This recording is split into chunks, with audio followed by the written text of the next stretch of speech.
संकरी गलियों से होते हुए जब आप उस पुराने मोहल्ले की आखिरी मोड़ तक पहुंचते तो एक पुरानी सी टीन की छत वाली दुकान आपका इंतजार करती मिलती थी। माया जनरल स्टोर। दुकान बहुत बड़ी नहीं थी, लेकिन उसमें एक दुनिया बसती थी, ममता की दुनिया। और उस दुनिया की रानी थी माया देवी, जिनकी आंखों में वात्सल्य का समंदर था और जिनकी मुस्कान में सुकून का झरना बहता था। माया का जीवन पहले भी आसान नहीं था, लेकिन पति के असमय निधन ने जैसे जिंदगी की जमीन ही खिसका दी। अकेली मां और साथ में 7 साल का बेटा रघु। सहारा बस एक छोटा सा लकड़ी का काउंटर और कुछ किराने का सामान।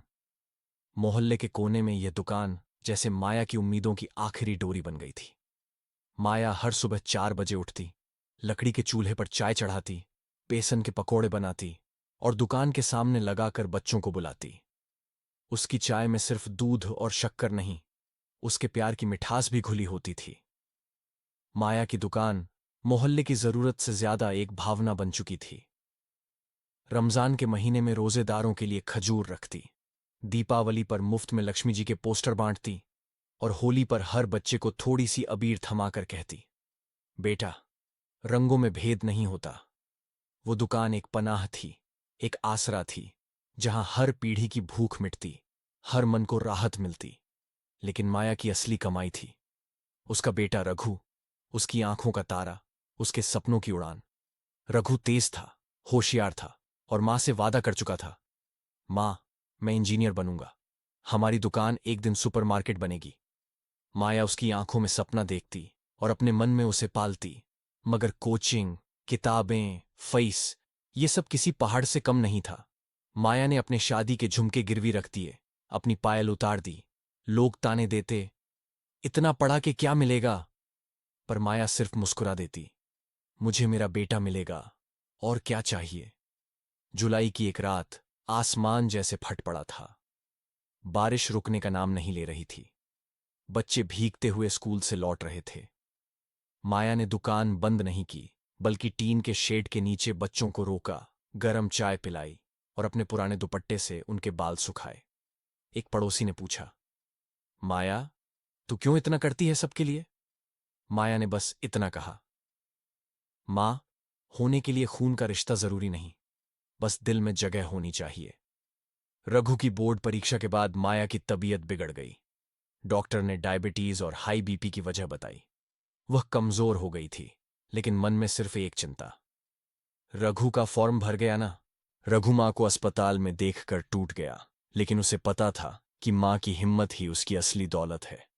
मोहल्ले वालों ने पैसे इकट्ठे किए, दवाइयां उलाए। माया की आंखों में आंसू थे, पर होठों पर वही पुरानी मुस्कान, मैं ठीक हो जाऊंगी, रघु को बड़े शहर भेजना है। जब परीक्षा परिणाम आया, रघु का नाम आईआईटी में AIR 254 के साथ स्क्रीन पर उभरा। उस पल रघु की आंखों से आंसू झरने लगे। कांपते हाथों से उसने मां को फोन किया, मां, हो गया, हो गया मां। माया अस्पताल के बिस्तर पर बैठ गई, आंखें बंद कर हाथ जोड़ लिए। शिव शंभू, तेरा लाख लाख शुक्रिया। उसके चेहरे की मुस्कान किसी देवी के आशीर्वाद जैसी लग रही थी। रघु बेंगलुरु चला गया, एक बड़ी कंपनी में नौकरी लगी। हर महीने मां को पैसे भेजता, लेकिन माया ने कभी खर्च नहीं किए। वो अब भी उसी दुकान पर बैठती, उसी पकौड़े तलती और हर बच्चे को वही पुरानी मुस्कान देती। रघु वीडियो कॉल पर पूछता, मां, अब तो आराम कर लो। माया हंसती, बेटा, काम तो अब पूजा है। एक दिन अचानक रघु वापस आया। उसने मां को कसकर गले लगाया और कहा, मां, अब तेरे हाथों की चाय को दुनिया पिएगी। अब तेरी दुकान सिर्फ दुकान नहीं, एक लाइब्रेरी होगी, एक कैफे होगी, एक आश्रय होगा।